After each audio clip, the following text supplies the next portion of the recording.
Guruve Gaura Chanjaya Radhikaya Tadare Krishnaya Krishna Bhaktaya Tad Bhaktaya Namo Namaha Vancha Kalpatrubhyascha Kripa Sindhu Vacha Patitanam Pavanebhyo Vaishnavebhyo Namo Namaha Jaya Shri Krishna Chaitanya Prabhu Nityananda Shri Advaita Gadadhara Shivasari Shri Gaura Bhaktavinda Hare Krishna, Krishna Krishna, Hare Hare, Hare Rama, Rama Rama, Hare Hare.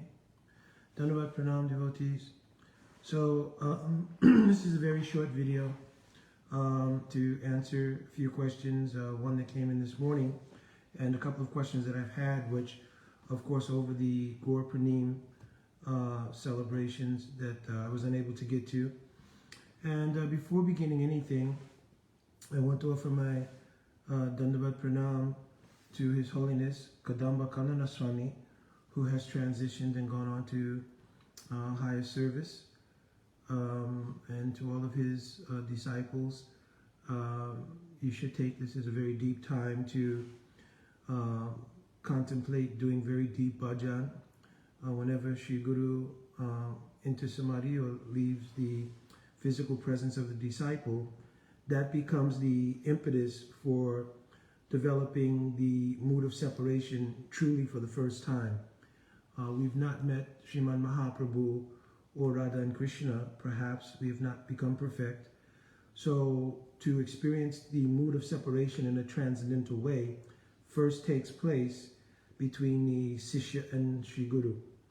So this is that opportunity to do deep bhajan in a deep mood of separation, and that's what causes, it is the essential cause in the growth of inner development in terms of bhakti.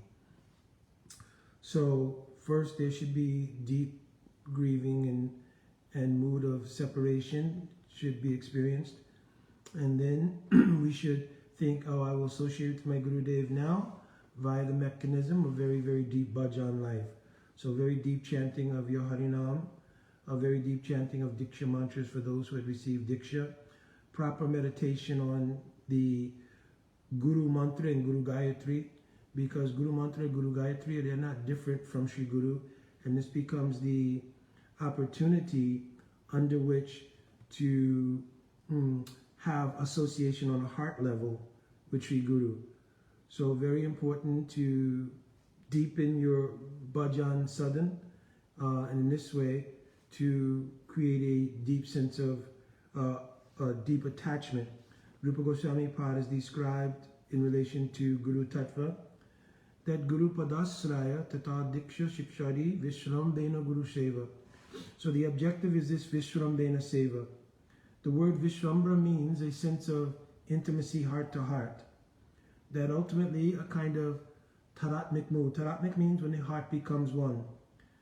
This Narottam Das Thakur has mentioned Guru Mukha Padma Vakya Chittate Kariyayaka, that our chitta, our consciousness should become one with the Harikatha and Agya, means order of Sri Guru.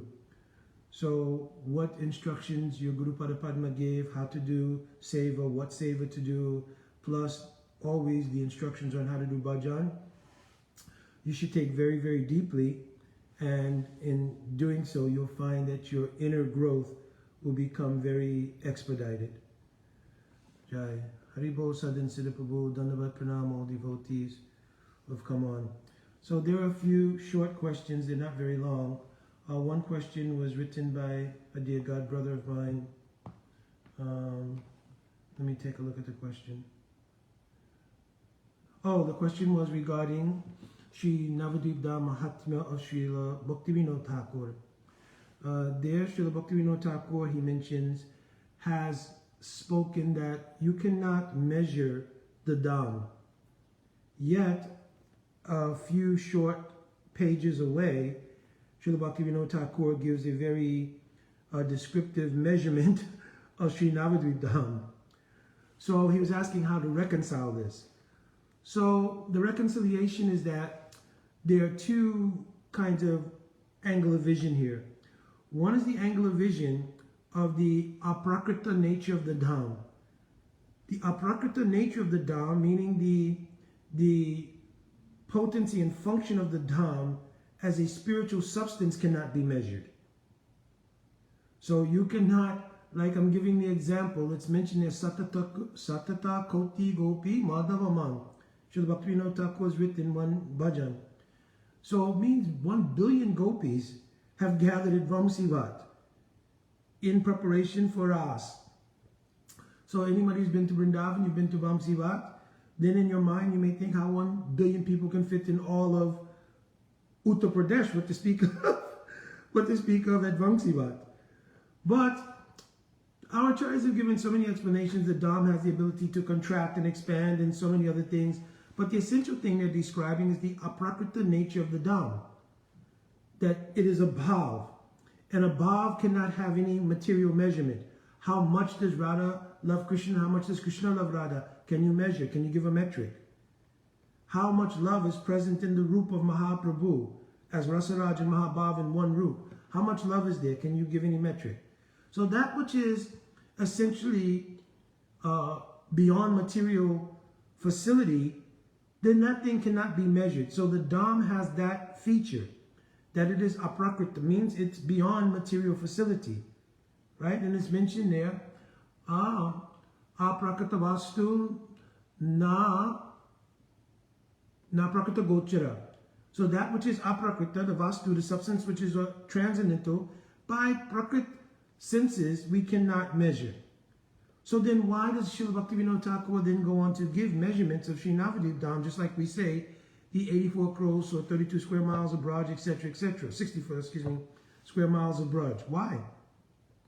Why do we say like that? Right? Because what is manifest to the Bhada Jiva, that thing is what is being measured. And that's being measured only to also establish its glory. That this 32 square miles, 64 square miles, etc., or this dimension, etc., etc., it is full of transcendental potency. So you need to see from both angles. So from the angle of the prakrit vision of the sadhaka, they may analyze it's this long, this wide, this many miles, etc., etc. But it's not saying that it is a limited space, because in its aprakrita nature, it's aprakrita bhav, its mood. Because the Dham, once it was asked, there was a discussion about Krishna never taking one step out of Vrindavan, but at the same time reconciling how he goes to Mathura and to Dwarka. So I've spoken on many times of Harikatha. First, the idea that Mathura and Dwarka are actually virohe prakosh. It means they are chambers of separation in relation to Braj. So from that angle of vision, we don't see Mathura and Dwarka as separate places. We see that they're actually chambers of Braj for the mood of separation to be enhanced. Understand? So that's one vision that ties that Krishna is not leaving Braj, because by Bhav, Krishna never leaves Vrindavan. Therefore, we see that in, quote, Dwarka, he's completely absorbed in the mood of separation from Brijavasis. So his Bhav is the reality of his station or his locus, right? Like we may have our locale in Alachua, Florida. But my Guru Pada was told you should do bhajan always meditating, since you cannot physically be in Braj, by mind and by heart, you should be in Braj. So we consider that Brajadham is unlimited. It is transcendent. It is unlimited. Right? So that Brajadham is a bhav, not just a physical locale. For the sake of the sadhaka who wants to get a geographical analysis of any dham, well, it's located here and it has this dimension, etc., etc. But it's not in contradiction of the aprakrita nature of the dham, that it is unlimited in power, unlimited in scope, etc., etc. So this is how it will be reconciled. That from one angle of vision, he's speaking from the idea of sadhakas. Right? And also for those who are not yet even sadhakas, but explaining to them the glory of this place which constitutes so many miles, it's in such a location, etc. But those who are either sadhakas or aspiring sadhakas, they'll understand it from the other angle of vision. Also, this is the aprakrita vastu. It is the transcendental Dham which has descended onto the plane of the vision of the spiritual aspirants and those in this material jagat. Understand? So hopefully this was helpful, Prabhuji. If not, then I'll communicate again on the messenger. Another question that came in was, sorry, I have to keep opening the phone. About the nature of hearing Harikatha. The person wrote, I just paraphrased it, Harikatha that doesn't have any depth. So he was making a reference in the explanations he was given that many times he goes to hear from various sannyasis and so forth, and when they come, they generally speak very generically, like you're not the body, material world is suffering, we should, try to get out of the material world. So he was kind of going along those lines. So two things should be considered here. Is one, we should consider ourselves very fortunate that we can hear anything in relation to Sri Krishna. That if it is a stream of thought that deals with our condition, the reiteration of that condition is not harmful to us. That we're in the state of being Bhada Jivas. And that from the perspective of self-interest, we are experiencing a vicarious connection with the three modes of material nature and are therefore being taken on a very horrific ride of adhyatmic, adibautic, and adidaivic klesh. Means miseries coming from our own body and mind, miseries coming from others, and miseries coming from the devatas or natural order of things, right? To hear that over and over again, there is no problem, right? So we should not consider it a lacking. Also, for that speaker, it may be because everybody speaks for their own edification as well.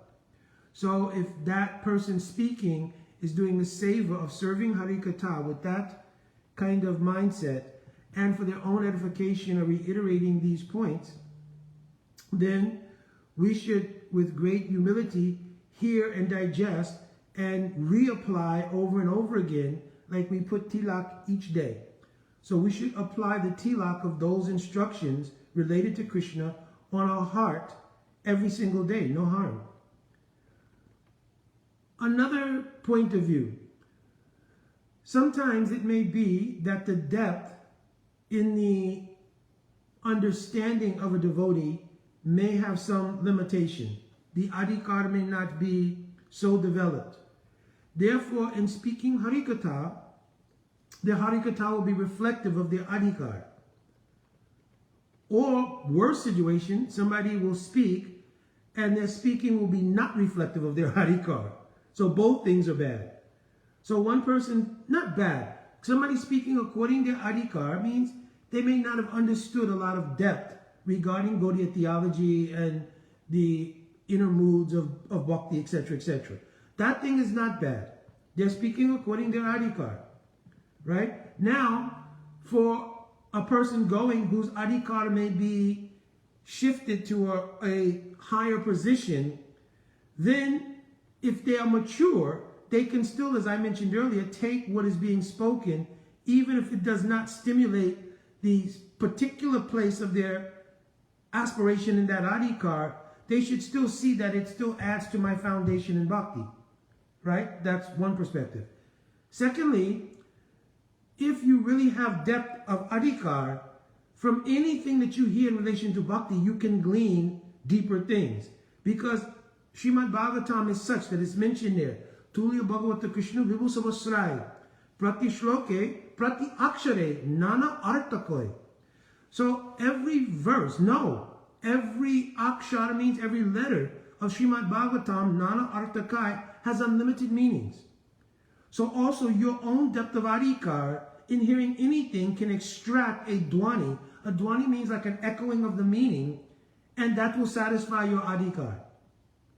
But if you only look from the vision of the critique of what you may perceive as the absence of adhikar in that person, which we can't ascertain unless you, like I'm giving one example. I remember one sannyasi who I know to be of very high quality came to give a Harikatha.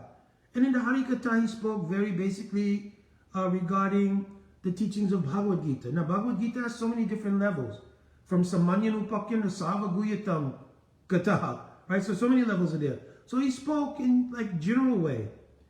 After the class, sitting in a separate place, stimulated by a question that was asked to him, he completely described all kinds of Savaguyatam Kataha of Bhagavad Gita.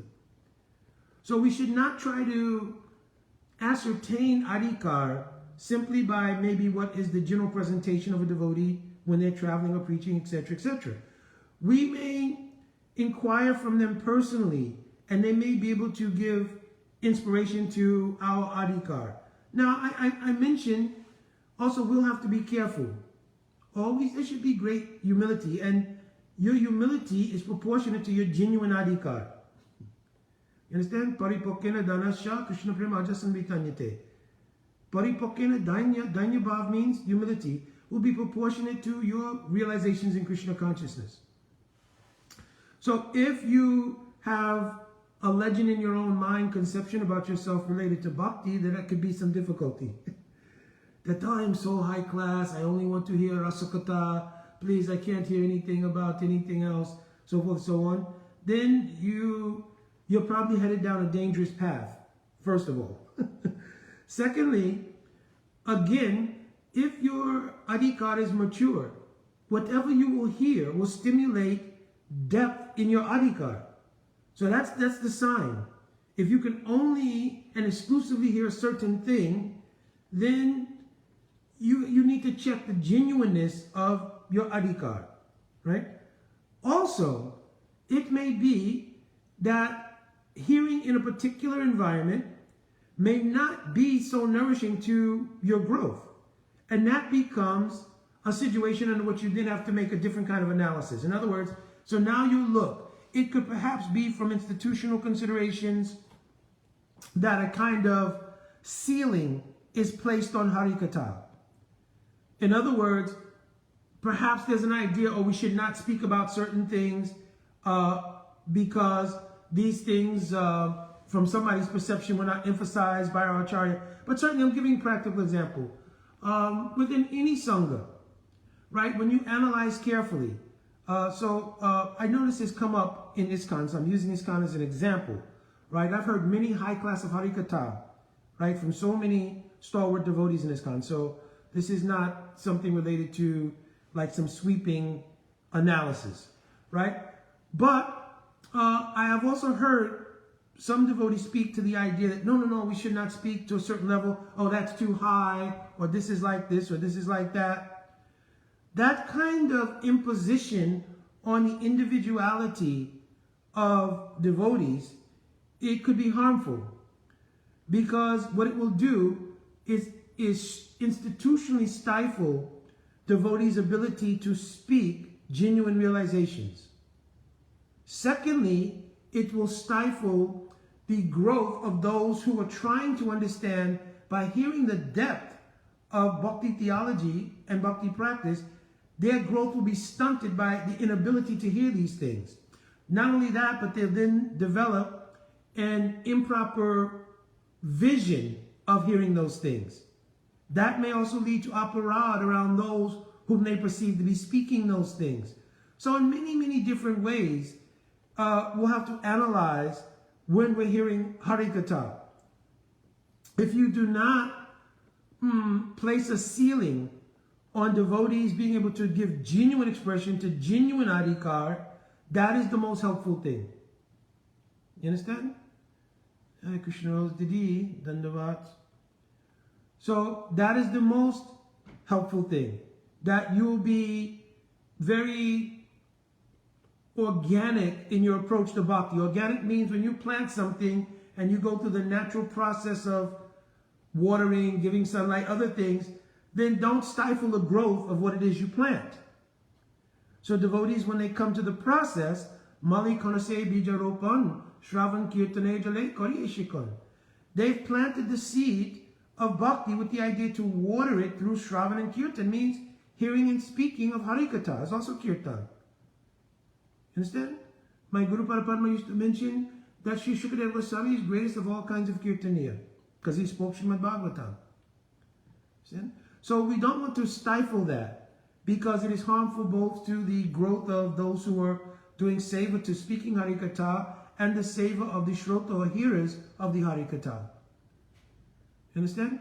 Same time, if there are mature devotees, they will be able to ascertain if somebody is speaking way beyond their adhikar also. And even in that particular case, first, obviously in a private setting, we should sit to get some perspective. Is this genuine, or this person is speaking way beyond their adhikar? You have somebody that's speaking about high class of things in Geet Govind, this or that. You'll sit with them and see, do they understand what is Vachuvegam, Manasakota Vegam? Have they studied Manasiksha of Raghunath Das Goswami Pad? You understand? Do they have some Tattva Siddhanta platform, etc.? Or have they simply ordered books and read the books and they're regurgitating what they read, but it's not clear how to understand it. You understand? So, but also even that should not be done from my platform of being judgmental. Oh, this person probably is bogus, etc., etc. Let me go and give the challenge of Adhikar, the Adhikar litmus test or something. Don't do like that. Just be very humble, because Vaishnav Maitri is very important. It means Vaishnav friendship. So we could sit and you can ask, Prabhuji, you are mentioning this point from Utkarikavari or this Grantha of our Goswamis, and I was wondering, how does that relate to this point? And bring it to a level of Adhikar, what should be foundational or a platform to that kind of Harikatha. I have many God brothers who speak very high class of Katha, but if you speak to them about Tattva Siddhanta, very high class. You understand? So their Katha is built on a platform. You understand? I also sometimes take great inspiration in repeating Harikatha I've heard from my Guru and Guru Vargas. And that Katha sometimes has some depth. By metric, we could say, has some depth. But I don't want to speak it if I don't have the foundation for verifying those things. I remember many times I've spoken some Harikatha, and afterwards I'll receive messages of, Prabhuji, where is that? Where is this written? So forth, so on. So I just did service to Harikatha for Shri Gaurapanim on our Bhakti Zoom, with the Bhakti Zoom Seva team, which I'm also so indebted to, because I think at this time it is such a enormous service in so many ways. I don't want to detract from what we're speaking here, but the Bhakti Zoom Seva team has managed to not only be able to be a great source of internationally presenting each festival, each major event within our Vaishnav community, but they've been able to do so in a non-sectarian way, where we've been able to have virtually the association of so many high class of Vaishnavas from so many different institutions and sanghas and so forth in such a beautiful format. So it is such a wonderful thing, and I'm very indebted always to all of the sevaks at the Bhakti Zoom Seva team. So that being said, I was back to my point, which is that we can measure something by where a person is in referencing. So when I spoke in service to Harikatha for Gaurapanim, I wanted to, in my own interest as well, because everything's always for our own edification, speak to some unique features of the development of Gaur Leela. One angle of vision was how, if you look at the 5th verse of Adi Leela, Srila Krishnadas Kaviraj Goswami analyzes the unfoldment of the praying of Radha Krishna. And I was speaking to the point, it's the unfoldment of this praying and the transformation of this praying that is the basis under which the Gaura Roop comes. Because we tend to think about Chaitanya, okay, well, this is an incarnation of Krishna tasting the mood of Radhika, etc. So that's also true. But here he's saying, Shri Radha Krishna Pranay Vikriti Ladini Shakti Ashmad. So understanding the depth of what is the meaning of Ladini Shakti Ashmad, Vikriti, that the essence of praying, Ladini Sara praying, the essence of praying is this Ladini Shakti, is Vikriti, is undergoing a transformation. Ashmad, this is the cause of the appearance of Chaitanya Mahaprabhu. That's why Chaitanya Mahaprabhu's Leela is called Prem Purushottam Leela. Right, so I don't want to switch the topic here and give a whole class on Gaurapanim. But my point was discussing these things, and a second topic was the Sakshitva, means the mood of witnessing by Krishna of himself, tasting these moods, was two angles of vision I want to speak on for my own edification, and because of having heard that Katha and having seen some things in the Tika of our Guru Vargas, I wanted to speak on that, right? But what I did was ahead of time prepared all the references from where I gleaned those things, so that devotees could go back and take a look. One lecture of Srila Gurudev in Mathura in 2000, in the commentary of Srila Sridhar Swami Bhavarta Deepika, that's the commentary on Srimad Bhagavatam, original commentary. He writes about how Krishna has become the moon, which is part of the Katha I gave, so forth, so on. So I put the references for all the things that I spoke, right? So that devotees would have the ability to go back and look at it. So in giving some idea, when somebody speaks Harikatha, if you want to understand how they arrived at that level of speaking, you can inquire, O Prabhuji, from where, or Didi, from where have you heard, Maharaj, from where have you heard such, and such. And with great humility and friendship, because you're speaking to Vaishnavis. Not a challenging mood that we are the Harikatha police, and I need to check your credentials, etc., etc. So we don't want to be like that either. All right, so I think that was done. I think I can do one more. Let me open it up. Get to that question. Oh, I kind of dealt with this just now, actually. This one was about devotees speaking their realizations. And they gave me a quote. I didn't copy the quote because I always paraphrase these things before I do these, because sometimes the writings that I actually get in Messenger are long. But the devotee mentions there that Srila Prabhupada said, and I know my god uncle, my senior Bhumipati Prabhu, he mentions this a lot, that Srila Prabhupada said better than reading is hearing and explaining, right? So obviously, also our Acharya mentioned one should hear Harikatha, study the books, and then one should speak in their own words, right? And here, speaking your own words means, what have you understood from it? So that indicates what realization you've had from it. Of course, Srila Jiva Goswami Pad says the meaning of hearing is Shravan Dwaram Anubhuti Bhavati. So Shravan Dwaram, the doorway to actually true hearing, is Anubhuti Bhavati, means there should be an epiphany or some realization when you hear something. And that has different levels of nuance, but basically, let's take it at that level. When you hear, there should be some realizations. And everybody's had those moments of connecting the dots. You may hear something and say, oh, that's how that is, right? So that is a first appearance on the chitta of the connecting of the dots, which is a popular word that we all use, a phrase, right? And that gives like an, oh, that's what that is, right? Secondly, in your bhajan sadhan, that becomes an impression in the chitta that gives rise to, again, the echoing of many deeper and deeper meanings. You understand? So this is how devotees speak from the point of realization. And again, we've already dealt with in the previous question how that has to be foundationed by Tattva Siddhant. It is mentioned that you cannot build a palace of rasa on top of sand because the sand shifts. That means if you don't have steadiness in bhajan life, you have no foundation of Tattva Siddhant, then your palace of describing, oh, Radha Krishna this, Radha Krishna that, etc., will be very shaky.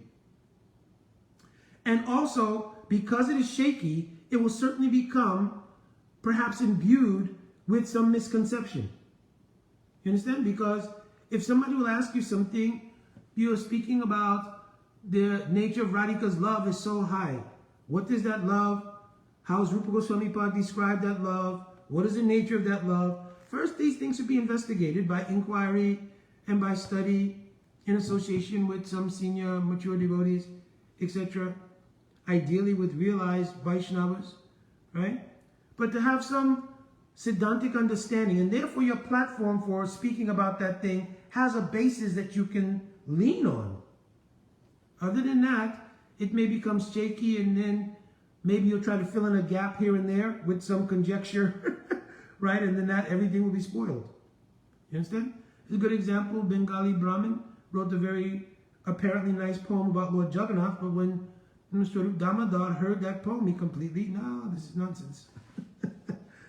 Really, this was twofold. This pastime was to check the rise of pride in that Brahmin, right? Because other devotees had also heard it and thought it was nice, the poem. But Swarup Damodar wanted that he should first have his heart purified of any pride, because he wanted Sriman Mahaprabhu to hear it. And we know that Sri Swarup Damodar would always check anything before it was taken to Mahaprabhu, that there's no rasabas, there's no absence of proper siddhant, everything. He would always check everything to make sure nothing came across Mahaprabhu's vision that did not become anukul to Mahaprabhu's mood. Understand? So yes, devotees should speak from realization. Try to understand something and then to speak it in your own words, indicating that you've digested it and you have some clear understanding of the thing, right? It does not have to always be in Sanskrit language or Bengali language or this or that. It can be as you've understood it, period. That's the real ideal, right? Because, you know, I'm very far away from having true scholarship in Sanskrit language, because it is such a complicated language, and I'm pushing 70 years old here. I'm not in a position to perhaps wish that, you know, maybe in my 20s I had spent so much time.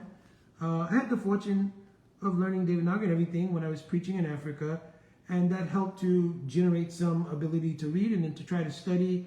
But there's so many different nuances in grammar and so many different things. So I've always tried to rely on having someone to help me in terms of teaching in that regard, and asking questions to those who have studied Sanskrit language in a significant way, and so forth and so on. But the point here being that the understanding is most important. That's the real thing. Because the understanding is what is the basis of your realization, not linguistics, not, because even you have to remember that Shukracharya, our Sriman Mahadev, played the role of Shukracharya, not Shukracharya, I'm sorry, Shankaracharya, right? And through Sanskrit language completely defeated the whole idea that God is a person, right? So it's not in the language that the absolute truth is present. It's in understanding the language in relation to Seva to Bhagavan, that is the language. And then Shri Guru and Bhagavan grant realization by their kripa. Bhakti is granting by her kripa realization, right? So it's also not dependent just on knowledge of Sanskrit language, etc., etc. All right, I think that is the totality of what I can offer on those things. I do have a few other questions that I'll try to catch up over the course of some of the days to come. I do plan to travel this year rather than to have a Bhakti Intensive. Every year we were having Bhakti Intensive here in Florida. But I think this year I will travel instead of having the Bhakti Intensive this year. And so I'm hoping to see some of the persons who are coming on now. Obviously those who live in Alachua, I always see you. And by your mercy, I'm able to render some service here. But when I travel, also I hope to meet personally some people maybe I've not seen personally. And as we get closer to that time of travel, I'll try to point out the places that I'll be going. I know a lot of it is the East Coast, and perhaps in the later part of some of the West. I don't know how far west. That's the question. Getting across Texas is always a huge thing. And whether I will go out of the country or not, I don't know. If I did go out, I probably would go to Trinidad because there's so many nice devotees there. So forth. Nice devotees everywhere, but I want to have the darshan of one friend that I have there. One friend is disciple, but he's, I consider like friend always. And if not, maybe I'll try to see how he can come here, and so forth, so on. So anyways, this is my aspiration. So I'm actually, please give me your mercy. Pray to Shri Guru Ranga, both health and everything aligns that I can do that seva. I'm always appealing to the mercy of the Vaishnavas in this way. Alright, Dandavat Pranam, Vancha Kalpaturubhishya, Kripa Sindhavebhya, Patitanam Pavanebhyo Vaishnavebhyo Namo Namaha. Jai Radhe Radhe.